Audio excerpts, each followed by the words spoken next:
All right, here we are. If everybody can hear me and see me, or see my screen anyway. Let's see, I'm gonna make sure that we're live. We are live.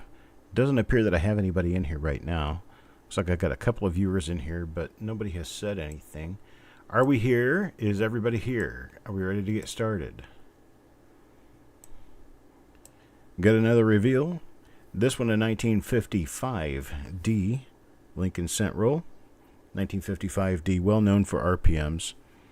A very nice double die exists for this particular issue, along with the other pretty nice little double dies. Pretty good looking roll here. We're going to go ahead and get started. I'm going to run coin number 1, Dan McCumber. Guess who I have in my chat? Right? Dan McCumber. And here is our first coin, a 1955D. A few little marks on this one. We'll look at the reverse side as well. There's Mickey. Hello, Mickey. This one has roll end toning on it. You can see little spots of color throughout. That's roll end toning. But no die variety on this one. Let's check number 2. This one for Jordan.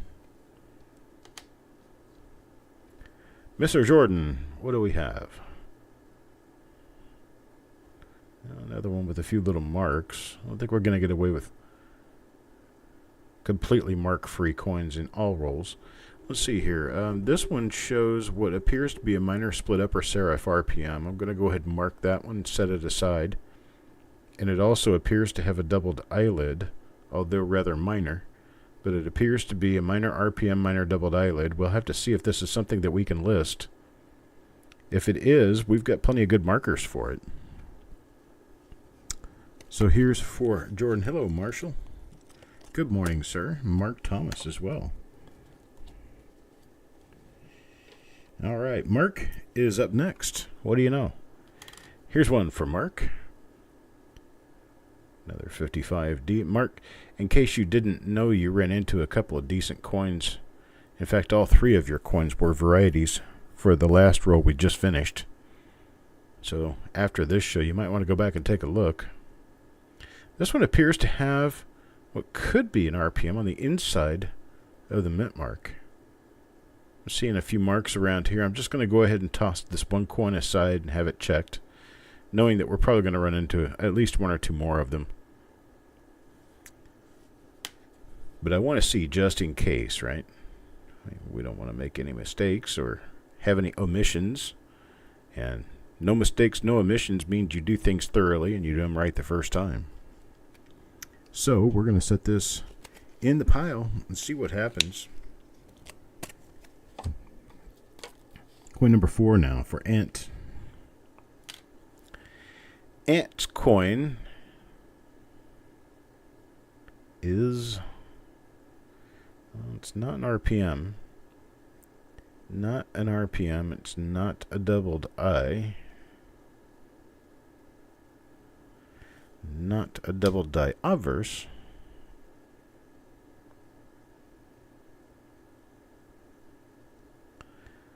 We've got nothing on the reverse either. So this one's going to be a normal coin. So out of the first 4 coins, 2 normal, 2 not. That's a pretty good batting average so far. This one's for Sissy.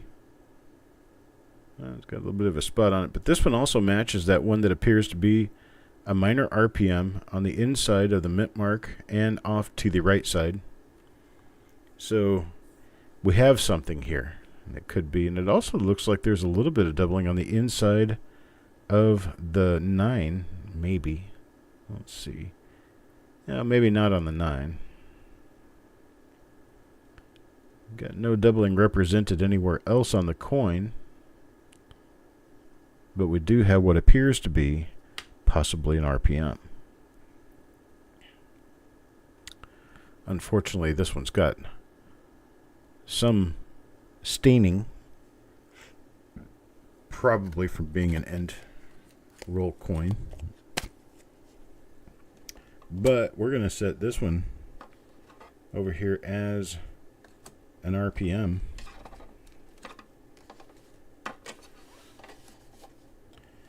And see where else we go. Here's Tyler.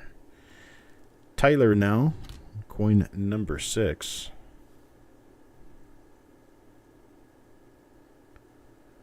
This one...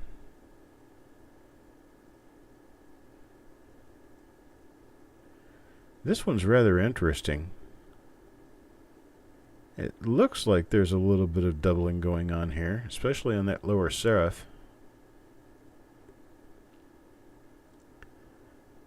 I think until we could be proven otherwise, this one's going to have to be called as a possible RPM. No doubling on the I.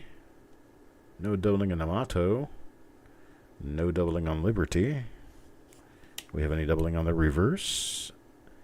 And the answer to that question, ooh, nice little struck through right there. You can tell it struck through. It's not a hit because there's no flange on the edge. Nothing pops outward. So that's kind of neat. Struck through a little grain of something or a rock or who knows what. A little piece of metal. Had nothing on the reverse. And that one for Tyler. I'm going to stick it in the possibles list. So far, all minors. Nothing really exciting. Here's Stan. Let's see what Stan gets. Might be a DDO1 in here or something, you know. You never know what you might find. That's the way I look at it. With all these rolls, you never know what you might find. Nothing on the obverse on that one. Here's the reverse. Let's see. You just got to dig in and get going and see what's in there.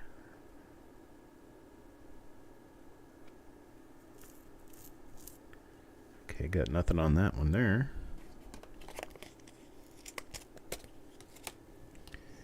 Now for number 8, Carl. Carl. Let's see what Carl gets. Coin number 8. Yeah, looks like we're getting into a slightly later dice date here. We've got nothing on the mint mark. Nothing on the I. Nothing there. Let's see what we have on the reverse here. We're still within our first 10. Still looking at the reverses on these.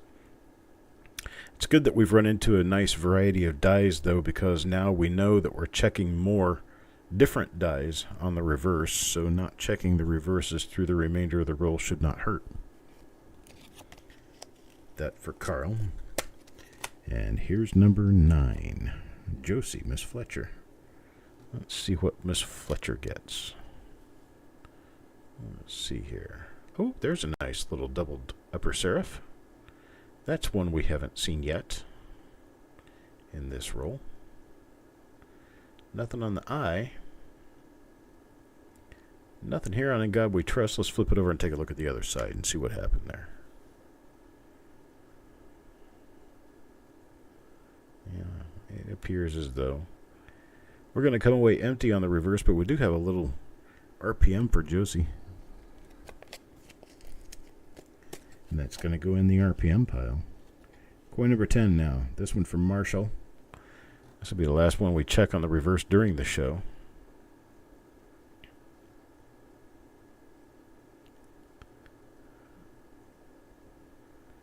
And I don't see any doubling here.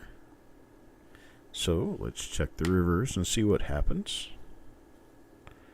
See, do we have something? Where are you, coin? There we are. So for those of you just joining or haven't seen this before, you might see sometimes I get lost and don't know where the coin is. That's because I'm sitting a good 3.5 feet. My eyeballs are away from the microscope, and that microscope is a very pinpointed instrument, and sometimes it takes me just a little while to find my centering. Here's coin number 11 now. This one for Jim. Mr. Fletcher. I have become quite skilled in being able to see. There's a doubled eyelid. Is that one of the really minor doubled mint marks there? No, I don't think so. But it does appear to have a doubled eyelid. We'll just hold it out for that reason. We'll take a look at it and see if there's anything already listed like that. And if there is, we'll go ahead and match this up to it. Otherwise, we're probably not going to mess with it.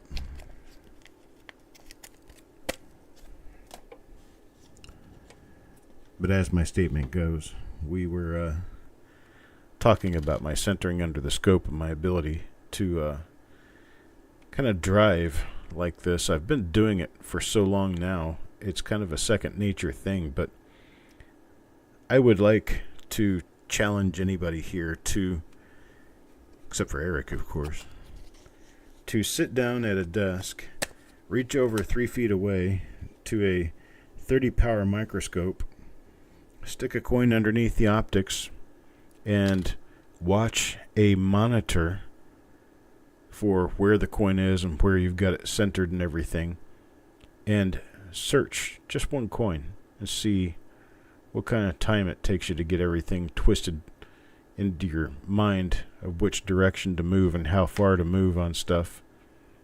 I'm going to check the reverse on this one just because I can, because it's my show and I can do what I want to. Right, this could probably make you seasick.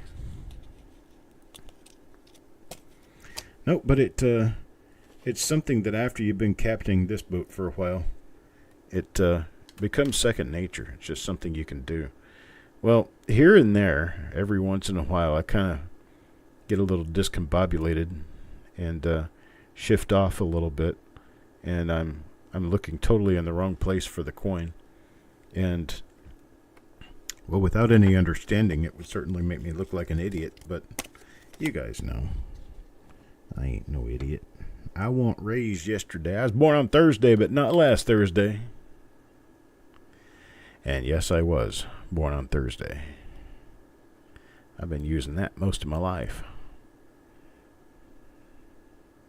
Got another one of those little doubled eyelids. That is a wee minor little doubled eyelid, but we will see what we can do with it. We'll stick it in the variety pile for now. Not necessarily a skill I ever really wanted to learn, but I tell you what, it has paid for itself, so I guess I'm all right with it. Another one for Mickey here. Let's see what Mickey gets. Does Mickey get a little push? Well, not there. Does he get a little push up here? No, not there. I think Mickey's going to turn out with a normal coin here, unfortunately.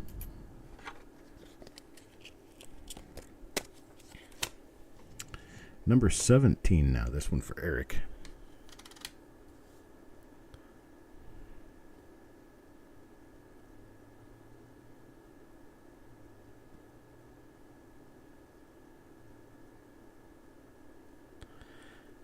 This is definitely a skill that takes practice. Alright, Eric got himself a normal one there. Hey Tyler, we've been finding a lot of really minor stuff, but nothing big, nothing major as of yet. This one's from Malcolm. There's another one of those that appears to be an odd looking little RPM. It's got a little doubling on the top of it, a little tiny bit. It's got a little bit of doubling on the bottom. This is what I'm looking at right there. That little thing right there. And then the split serif, and it has a line running across the top of it. So I'm unsure of exactly what we're seeing here. So we're going to take a good look at it later. It does look like it could be an RPM, though. Anytime I'm not 100% sure, first thing I do is run off and check my listings and see if we already have something like that listed. Then I check Mr. Wexler's listings next. Then I check Variety Vista last. If I don't see anything like it listed in any of those places, then I send a little secret group, my image of it for some, well, let's just call it daily affirmation. Because I'm good enough. And gosh darn it, people like me. Another doubled eyelid. A minor doubled eyelid there. Oh, we got a lot of excessive small scratches and dings and pings on these coins, but overall they look pretty good. Right, peer review. Here we go. Here's the way I look at it. It doesn't make any difference to me how much experience you do or don't have in hunting for die varieties. It doesn't make any difference to me how many photos you've taken, how many books you've written. Everyone is going to miss something. Everyone is going to make mistakes. Everyone is going to recognize something for something different than it actually is once in a while. It's always good to have additional eyeballs staring over your shoulder when you're working, especially those eyeballs who actually care and have a passion for what they're doing. And the people I have working with me are definitely people who have a passion for what they're doing. Zero complaints out of me. And so I do everything I can to be sure that we've got a team fed full of goodies. Another doubled eyelid there.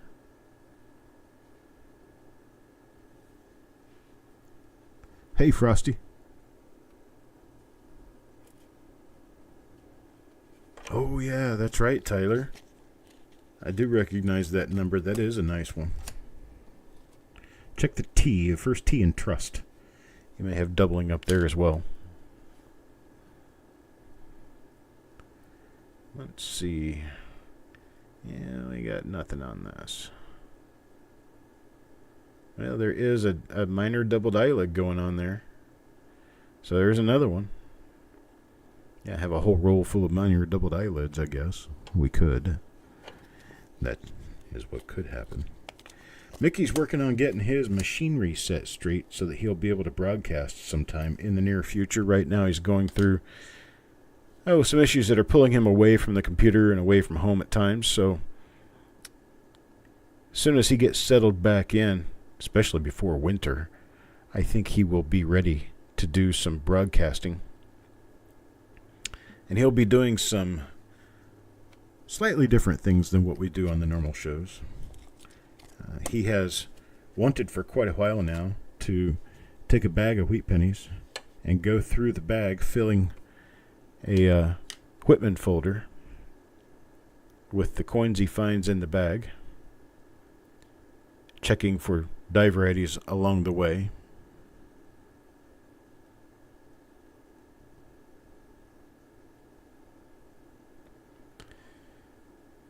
And so that will be another live that we're going to be adding to the overall. And Mickey will be able to schedule those anytime he wants to, run them anytime he wants to. Which I can pretty much guarantee is not going to be after 10 or 11 p.m. because he doesn't stay up all night like I do.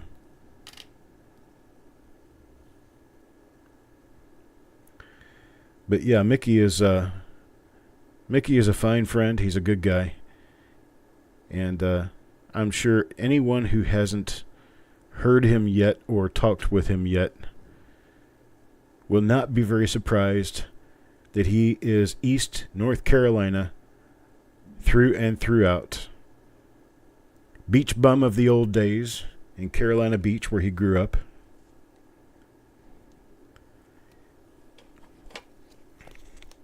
And I tell you what, he is a down-to-earth guy.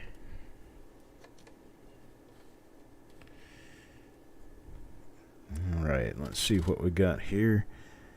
I don't know about any empty Danskos right now. I don't think I have any. There's another one of those RPMs that shows on the inside upper part of the mint mark and to the right.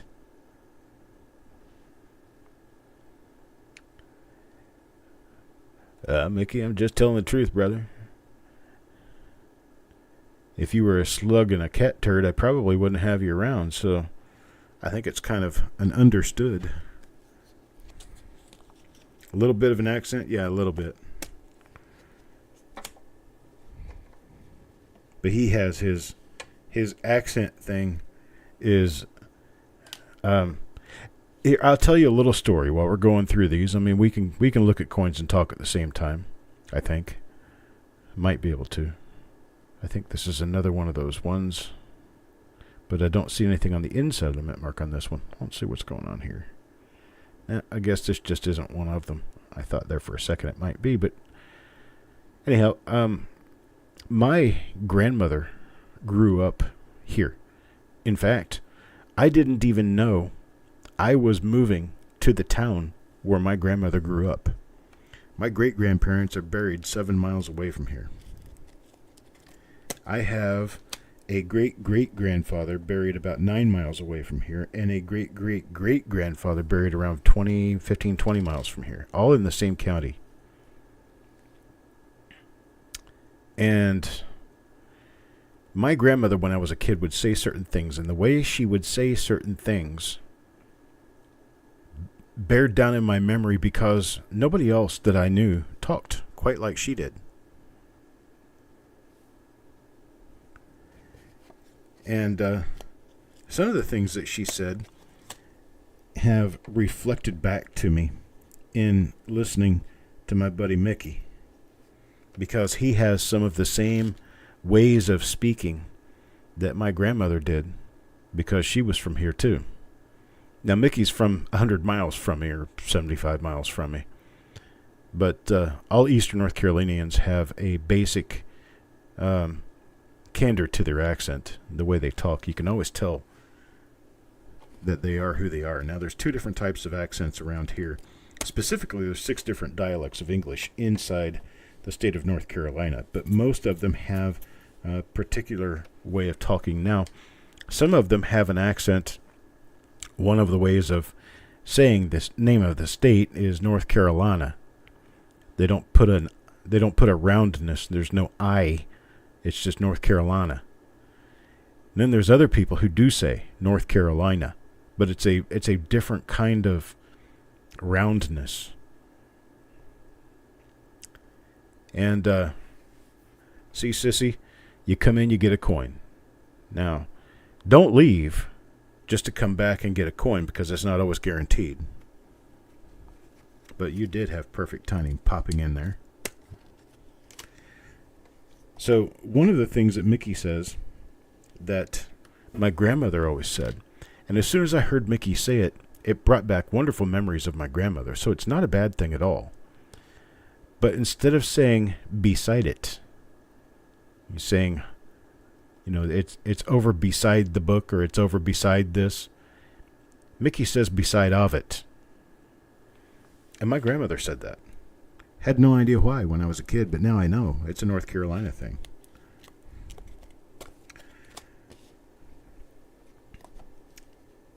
And there are others, plenty of others. But that beside of thing, that hit me. That was like, oh my gosh, you sound like my grandmother. He's like, what? There's another one of those ones that has a little bit of doubling on the inside of the top of the mint mark and a little bit over to the east. I'm going to have a better check on this one later on. Uh-oh, here comes trouble. Can always hear my huffing puffing dog coming up the stairs. What's up, baby dog? Huh? What's up, baby dog?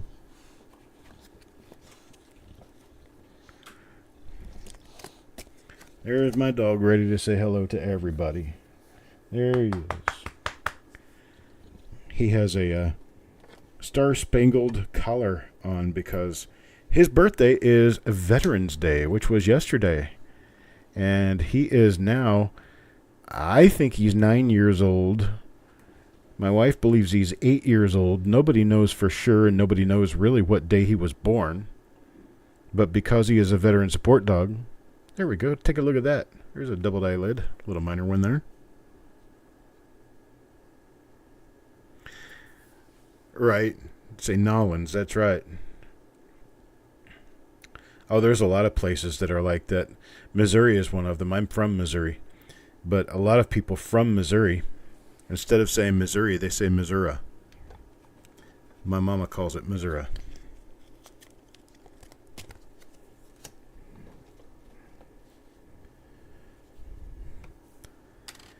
I think with time and travel and the advance of technology, another doubled eyelid, we are going to eventually lose our different and separate accents.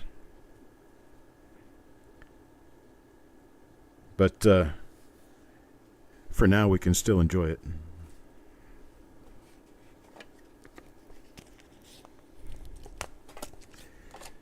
Six different distinct dialects of English inside of North Carolina. I'll name them out. You have the Upland, which is Raleigh to Greensboro city accent. Then you have the Eastern Carolina accent, which is what Mickey speaks and what my grandma spoke. I think this is very minor. Very, very minor.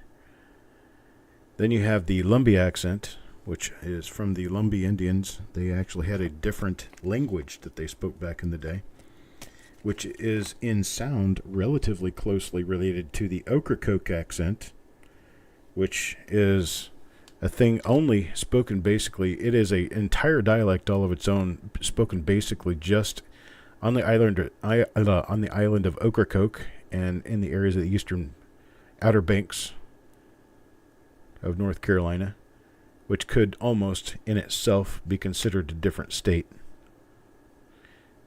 Culture and everything is very different on the Outer Banks than it is on the mainland of North Carolina. Then there is the mountain accent, the what people would call the hillbilly accent. Now, I'm telling you, it's not just, well, they're not just accents, they're actually dialects. And the reason they're dialects is because accents is just a way of saying a word. Dialects is when you use completely different words. And they do use different words depending on where they're from specifically inside the state of North Carolina. Here's another one. Another double eyelid. This one for Tyler.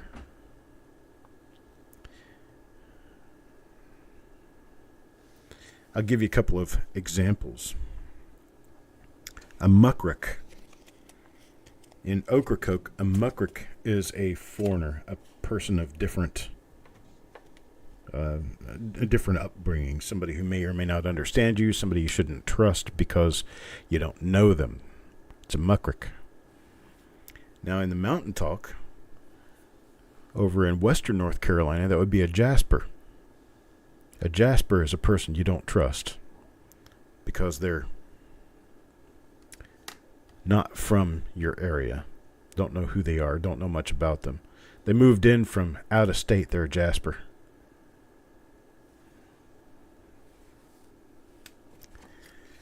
In mountain talk, there's a thing called side-goggling. Side-goggling is what you say about something that is not built properly. It's not straight like it should be. It's all messed up. It's side-goggling.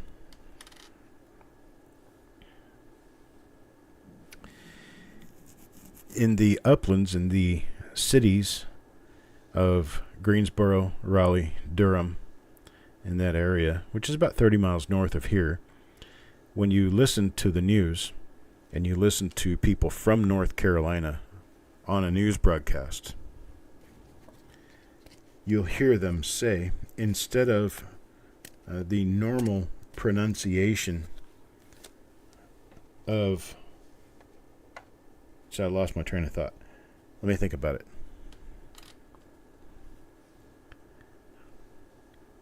Instead of the normal presentation of the word on for on, like most of us would pronounce it, that is definitely another one of the minor RPMs there.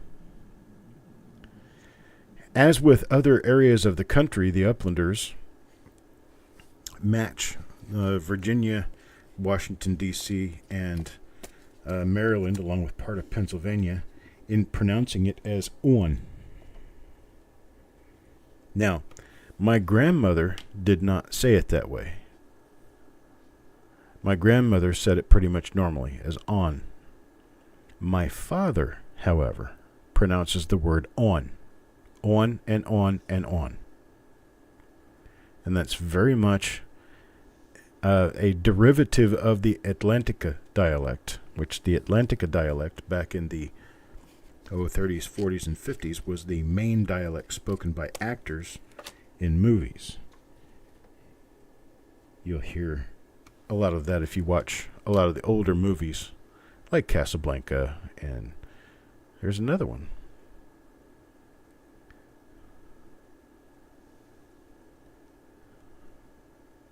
There's plenty of different dialects and different ways of speaking across the United States. A lot of them are more or less generalized. Generalized as in southeastern, mid-Atlantic, northeastern, stuff like that. But there's a whole lot more to it than that. I listen to it quite carefully when I'm listening to people speak. I like to be very enigmatic myself. I don't have a particular accent, because I change my accent with every conversation.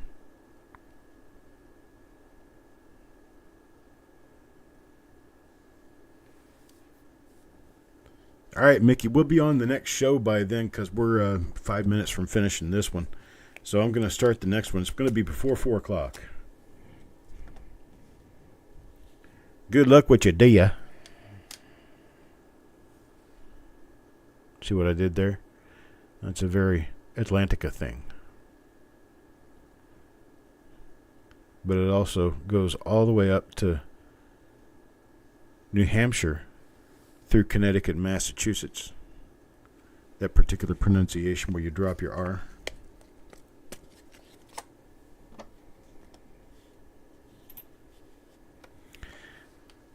Some of the accents we have came from the situation of the people who lived in the places they lived. Oh, there's another one.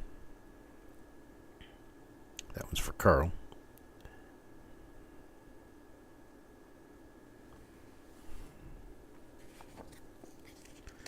So, for instance, the Scotch-Irish who ended up settling in the Appalachians ended up being that accent that you hear from West Virginia and the mountains in Virginia, West Virginia, North Carolina, and part of eastern Tennessee.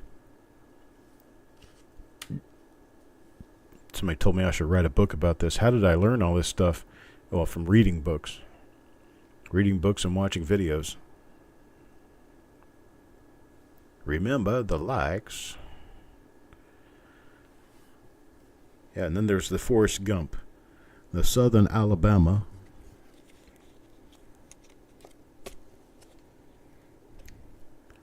And Forrest Gump, who was from a fictitious town called Greenbow. There is no such thing as Greenbow, Alabama.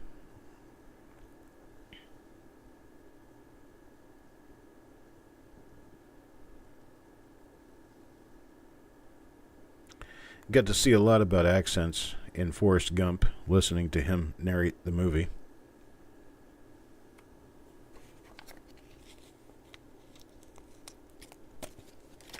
And then there was Bubba himself, who had a very different type of accent.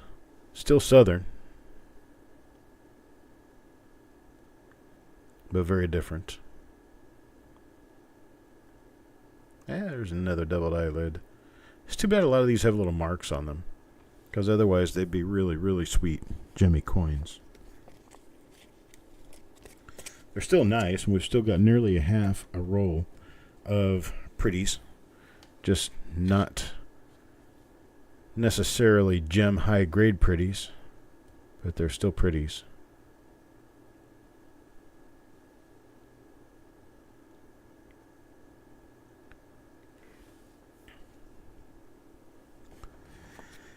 I think about the only place in the entire U.S. where they have their own dialect of English altogether, where no one else matches a number of the different things they say and how, is the area around Savannah, Georgia.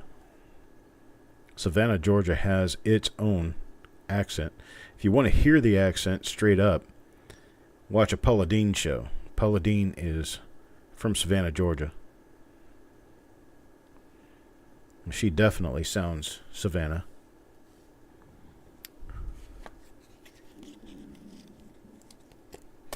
Alright, that's it, folks. That's what I've got for that one. A bunch of minor stuff, but we've got it nonetheless. I'm going to count quietly in my head while you look at names. And we're going to get this. Here's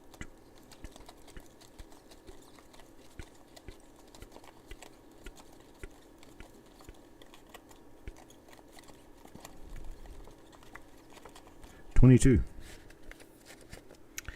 We have 22 die varieties in this roll that we can see so far. There could be more, but for now we are going to end this roll as is and move on to our third and final roll for the day. Do not forget, please, if you are here, that we will be doing the pull today at 7 p.m. I'll get that scheduled as soon as we finish our third reveal. Oops. I just had a rubber band flip across the room, breaking. I'm going to take a quick picture here. This is what my studio looks like. I want to show you that rubber band.